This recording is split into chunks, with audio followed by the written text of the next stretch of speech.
말씀입니다. 그리스도인들이 가장 좋아하는 신명기 구절을 꼽는다면 오늘 우리가 읽은 본문일 것입니다. 예나 지금이나 또 동서양을 막론하고 복을 받는 것을 누구나 좋아하기 때문입니다. 다 신명기 28장의 복을 받기를 원하지 않을까 생각이 됩니다. 우리가 오늘 본문의 말씀을 또 마음에 깊이 또 새겨서 하나님이 약속하신 복을 누리는 저와 여러분들이 될 수 있기를 바랍니다. 신명기는 기본적으로 모세의 두 번째 율법입니다. 가나안 땅에 들어가야 할 2세대 이스라엘 백성들에게 시내산에서 받았던 율법을 다시 가르치고 설명하여 그들이 율법의 말씀을 꼭 지키도록 당부한 내용이 바로 신명기입니다. 어떻게 보면 오늘 본문의 말씀은 신명기의 결론이라고 할 수 있겠습니다. 1절이죠. 내가 내 하나님 여호와의 말씀을 삼가 듣고 내가 오늘 내게 명령하는 그의 모든 명령을 지켜 행하면, 하나님께서는 모세를 통하여 복을 약속하는데 그 복을 받는 비결은 한 가지입니다. 바로 하나님의 말씀에 순종하는 것이죠. 인간은 자기 뜻대로 살려는 의지가 강합니다. 하지만 하나님과 언약을 맺었고 하나님의 언약 백성이 되었기 때문에 하나님의 말씀을 듣고 순종하는 것이 언약 백성의 도리요 복의 근원이신 하나님으로부터 복을 받는 비결이라는 것입니다. 그런데 실제로 우리가 예수님을 믿고 하나님의 자녀가 되어서 하나님의 언약 백성으로 살아가지만 하나님의 말씀대로 따르려고 하기보다는 내 뜻대로 하려는 경향이 훨씬 많습니다. 그러므로 우리는 하나님의 말씀을 늘 듣고 내 뜻대로 하려는 의지를 내려놓고 하나님 말씀대로 해야 되겠다는 결단을 순간순간 하지 않으면 우리는 본능을 따라서, 본성을 따라서 하나님을 거역하는 삶을 살아가기가 쉽다는 것을 알아야 할 것입니다. 오늘 말씀은 분명하게 우리에게 가르쳐 줍니다. 복의 근원은 하나님이시라는 거죠. 우리에게 복을 주시는 분은 하나님이십니다. 하나님이 복을 주셔야 우리가 복을 누리는 것입니다. 그런데 복을 받는 비결이 무엇이냐? 그것도 너무나 분명합니다. 하나님의 말씀에 순종하는 것입니다. 신명기는 순종을 처음부터 지금까지 계속 강조해 왔습니다. 그러면 하나님의 말씀에 어떻게 순종해야 되느냐? 오늘 1절은 이렇게 얘기하죠. 내가 오늘 내게 명령하는 그의 모든 명령을 지켜 행하면.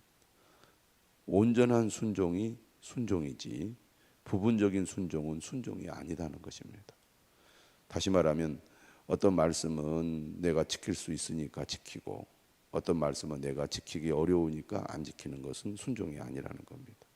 어떤 말씀은 마음에 드니까 지키고 어떤 말씀은 마음에 들지 않으니까 지키지 않겠다. 이건 역시 순종이 아니라는 것입니다. 또 지금은 순종하기 어렵지만 나중에는 순종하겠다. 이런 생각을 갖는 것도 순종이 아닙니다. 하나님께서 명령하신 것을 지금 지키겠다. 또 그렇게 결심하고 모든 명령을 지킬 때 그것이 진정한 순종이라는 것입니다. 그의 모든 명령을 지켜 행하면. 순종이 무엇인지를 우리가 알아야겠습니다.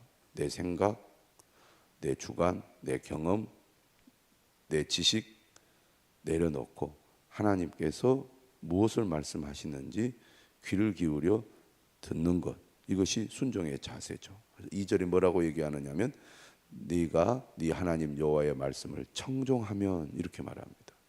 청종한다는 것은 내 생각을 내려놓고 하나님의 말씀에 귀를 기울인다는 것입니다. 하나님의 말씀을 기쁨으로 듣고 생명의 말씀으로 귀 기울여 듣는 것을 말하죠. 잘 들을 때 순종할 수 있습니다. 내 생각으로 가득 차 있으면 하나님의 말씀이 들리지 않죠. 또 하나님의 말씀을 들으려는 의지가 없으면 잘 또 듣지도 않습니다. 그러므로 우리는 내 생각을 내려놓고 하나님의 말씀을 듣는 것이 사는 길이고 하나님의 말씀을 듣는 것이 복을 받는 길이다 라는 것을 믿고 하나님의 말씀에 온전히 귀를 기울여야 할 것입니다. 이렇게 하나님의 말씀에 온전한 순종을 하면 어떻게 해 주시겠다고 약속합니까? 1절 하반절은 이렇게 말합니다. 내 하나님 여호와께서 너를 세계 모든 민족 위에 뛰어나게 하실 것이라. 사실 이스라엘 민족은 아주 작은 민족이고 나라도 없습니다. 이 말씀을 들을 때 오랫동안 남의 집 살이를 하고 또 광야에서 40년이나 떠돌이 생활을 했습니다. 그런데 하나님께서는 무엇을 약속합니까? 너를 세계 모든 민족 위에 뛰어나게 하실 것이라.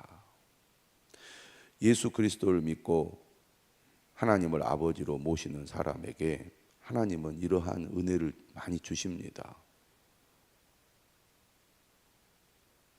힘도 없고 영향력도 없는 사람이었는데 예수님을 믿고 삶이 변화되어 많은 사람들에게 영향력 있는 사람으로 변화되는 일이 기독교 역사에 많이 있었습니다. 또 한 민족이 복음을 듣고 예수 그리스도를 믿은 이후에 세계에 영향력 있는 민족이 되는 일들도 많이 있어 왔습니다. 하나님은 진실로 믿음을 가지고 하나님을 따르는 자를 높여 주십니다. 오늘 우리도 이러한 믿음을 가져야 되겠습니다. 비록 내가 지금 별 볼 일 없는 연약한 존재이지만 하나님이 내 아버지가 되셔서 나를 인도해 주시고 내가 하나님의 말씀에 귀를 기울여 그 말씀을 따르다 보면 하나님은 우리를 높여 주셔서 하나님의 뜻을 위해 쓰임 받는 사람이 되게 하실 것입니다. 그러므로 우리 자녀들을 믿음으로 세워서 하나님을 진실로 믿고 따르도록 이끌어 주는 것은 그들이 영원한 생명을 얻는 것뿐만 아니라 이 땅에서도 의미 있고 가치 있는 삶을 살게 해 준다는 것을 우리가 알아야겠습니다. 2절은 이렇게 말합니다. 내가 내 하나님 여호와의 말씀을 청종하면 이 모든 복이 내게 임하며 하나님께서 복을 약속하고 있다는 것입니다. 온전한 순종에 복을 약속하십니다.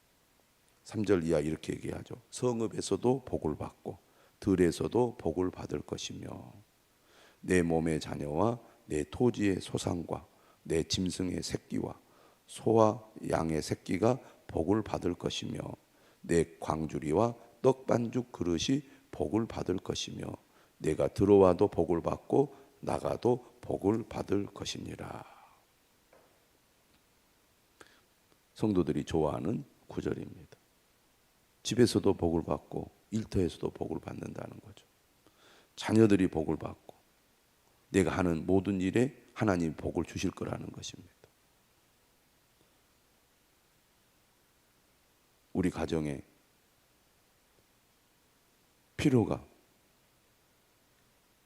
늘 하나님의 은혜로 풍성하게 채워질 거라는 것이죠. 집에서도 복을 받을 뿐만 아니라 밖에 나가서도 복을 받는다는 것입니다. 얼마나 좋은 말씀입니까? 우리 모두 이러한 복을 받기를 다 원하고 있습니다. 하나님은 이스라엘 백성들에게 이 복을 약속하고 있습니다. 떠돌이 생활을 하고 있는 이스라엘 백성들에게 네가 만일 하나님의 모든 명령을 지켜 행하면 세계 모든 민족이 뛰어나게 할 뿐만 아니라 나가도 복을 받고 들어가도 복을 받는 민족이 되게 할 것이다. 이것이 하나님의 약속입니다. 이스라엘 역사를 보면 하나님의 말씀에 온전히 순종할 때 이런 복을 주셨습니다. 오늘 우리도 예수 그리스도 안에서 하나님이 주시는 복을 누릴 수 있다고 믿습니다. 그런 복의 사람이 될 수 있기를 주님의 이름으로 축원합니다. 7절은 이렇게 얘기하죠. 여호와께서 너를 대적하기 위하여 일어난 적군들은 네 앞에서 패하게 하시리라. 이스라엘 민족이 앞으로 들어가서 차지하게 될 가나안 땅, 하나님은 이렇게 표현했어요. 젖과 꿀이 흐르는 땅이라고. 하지만 지정학적 위치는 상당히 불리했습니다. 또 보기와 달리 기름진 땅도 있었지만 척박한 땅이 훨씬 많았습니다. 그리고 이스라엘을 둘러싼 주변에 여러 민족들이 있었어요. 그리고 위에는 아시아와 유럽, 그리고 아래로는 아프리카가 있습니다.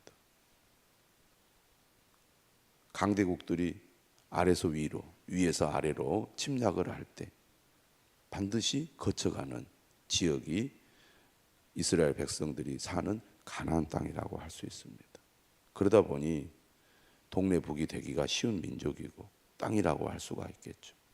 늘 전쟁을 피할 수 없는 민족이라고 할 수 있습니다. 그러니 한 민족이 생존하기 위해서는 군사력이 매우 중요하고 전쟁에서 승리하는 것이 매우 중요한데 태생적 한계가 있는 거죠. 작은 민족이. 그런데 하나님 뭐라고 얘기하느냐? 너를 대적하기 위해 일어난 적군들을 내 앞에서 패하게 하시리라. 그들이 한 길로 너를 치러 들어왔으나 내 앞에서 7길로 도망하리라. 작은 고추가 맵다고 하나님이 함께 하시면 다른 민족들이 이스라엘을 무너뜨리지 못합니다. 대표적으로 다윗 시대에 수많은 주변 민족들이 이스라엘에게 다 굴복을 했습니다. 심지어 아수르가 침략할 때에도 남유다는 망하지 않았습니다. 하나님이 보호하시고 하나님이 싸우시기 때문에 아무리 강한 강대국이라 할지라도 이스라엘을 넘어뜨리지 못했던 것이죠. 하나님이 약속하신 것은 반드시 지키시는 분이십니다. 하나님의 복은 이처럼 대적들이 일어나 침략할 때에도 하나님께서 보호하시고 이기게 하신다는 겁니다. 8절이죠. 여호와께서 명령하사 내 창고와 내 손으로 하는 모든 일에 복을 내리시고, 우리가 열심히 일을 해도 그 일한 만큼의 대가를 얻기 어려울 때가 많습니다. 우리가 어려움을 겪는 이유는 여러 가지가 있죠. 게으르고 또 열심히 일하지 않아서 복을 받지 못하는 경우도 있습니다. 일하지 않으면 좋은 결과를 얻을 수가 없죠. 또 우리가 지혜롭지 못해서 열심히 하지만 어리석은 판단과 결정 때문에 일을 그르치는 경우도 있습니다. 이것은 어떻게 보면 다 개인의 잘못이죠. 열심히 하지 않아서 좋은 결과를 얻지 못하는 것, 잘못된 판단으로 좋은 결과를 얻지 못하는 것은 어떤 면에서는 개인의 잘못이라고 할 수 있습니다. 그런데 문제는 열심히 했는데, 최선을 다했는데 좋은 결과를 얻지 못할 경우에는 정말 힘이 빠지고 낙심할 수밖에 없습니다. 그런데 실제로 우리가 살다 보면 그런 일들이 많다는 거죠. 열심히 하고 최선을 다했는데 그 결과는 좋지 못하는 경우가 얼마나 많이 있습니다. 그런 의미에서 우리가 수고한 대로 복을 받는 것은 참 큰 복이라고 할 수 있습니다. 그런데 이건 역시 내 의지만으로는 안 된다는 겁니다. 하나님이 복을 주셔야 내 창고와 내 손으로 하는 일에 복이 임하는 것이죠. 하나님이 복을 주셔야 좋은 결과를 얻을 수 있다는 것입니다. 내 하나님 여호와께서 내게 주시는 땅에서 내게 복을 주실 것이며 여호와께서 내게 맹세하신 대로 너를 세워 자기의 성민이 되게 하시리니. 하나님께서 복을 주실 때는 분명한 목적이 있습니다. 세계 모든 민족이 뛰어나게 하신다는 거나 너를 세워 자기의 성민이 되게 하신다는 것, 거룩한 백성이라는 말인데 이스라엘 민족을 통하여 다른 민족을 구원하려는 목적을 가지고 있다는 것입니다. 하나님께서 먼저 우리를 예수 그리스도 안에서 구원해 주시고 또 우리가 삶 속에서 복을 받게 하시는 목적도 마찬가지입니다. 먼저 믿는 우리를 통하여 믿지 않는 사람들을 주님께로 인도하고 또 우리를 통하여 하나님이 영광을 받게 하심으로 사람들이 하나님을 찬양케 하기 위해서입니다. 하나님이 내게 은혜를 주시고 복을 주실 때 나 혼자만 그 복을 누리라고 주신 것이 아니라는 것 또한 우리는 항상 기억해야 할 것입니다. 복을 주신 대로 감사하고 하나님께 영광을 돌리며 또 하나님의 뜻대로 우리가 행함으로 우리를 향한 하나님의 목적을 우리가 실천하는 사람이 되어야 할 것입니다. 자, 이렇게 하나님께서 복을 주시는데 어떻게 이 복을 주셨을 때 어떻게 하라고 말합니까? 9절에 이는 네가 네 하나님 여호와의 명령을 지켜 그 길로 행할 것임이니라. 결국 하나님이 복을 주실수록 더욱 하나님의 말씀을 따라야 한다는 거죠. 그런데 우리는 이 하나님의 뜻을 잊어버리고 복을 주셨을 때 하나님을 멀리하는 경향이 있습니다. 어려울 때 하나님을 찾았는데 그때 하나님이 은혜를 주셔서 복이 되게 하셨고 그 복이 되게 하셨을 때 그 하나님을 향한 감사는 잠깐이고 다시 자신의 뜻대로 하나님을 멀리하는 길로 나가는 경우가 많이 있다는 겁니다. 우리는 항상 기억해야 돼요. 하나님이 복을 주셨을 때 더욱 하나님의 말씀에 순종해야 된다고. 그래야 땅의 모든 백성이 우리를 보고 두려워한다는 것입니다. 아, 하나님 살아계시구나. 하나님이 함께하면 못할 일이 없구나. 우리를 통해서 하나님이 영광을 받으시도록 해야 할 것입니다. 다시 11절 이하 이렇게 얘기하죠. 여호와께서 내게 주리라고 내 조상들에게 맹세하신 땅에서 내게 복을 주사 내 몸의 소생과 가축의 새끼와 토지의 소산을 많게 하시며 가나안 땅에 들어가서 이런 복을 주시겠다고 다시 약속하십니다. 또 12절에 이렇게 얘기하죠. 여호와께서 너를 위하여 하늘의 아름다운 보고를 여시사 내 땅에 때를 따라 비를 내리시고 내 손으로 하는 모든 일에 복을 주시리니. 사실 이스라엘은 하늘에서 비가 내리지 않으면 농사를 지을 수 없는 땅입니다. 그러니까 매 순간 하나님을 의지해야 합니다. 하나님 때를 따라 우리에게 비를 내려 주옵소서. 하늘의 아름다운 보고 보물 창고를 열어 주시옵소서. 이렇게 늘 하나님께 간구해야 되는 상황인 거죠.